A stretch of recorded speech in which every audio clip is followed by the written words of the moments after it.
How to hide your following list on Instagram. Let's get started with the video. So the very first thing you want to do is to make sure that you're using the updated version of the app. Once done, move into application Instagram.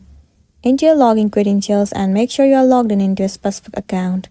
Once logged in, you need to head over to your profile at the bottom right corner of the screen. Tap on the three line at the top right corner of the screen. Inside Who Can See Your Content, move into Account Privacy. Well, first of all, you should know that you cannot hide the following list to all of the peoples on Instagram. You cannot directly hide it, but what else you can do is, you can hide to certain amount of people.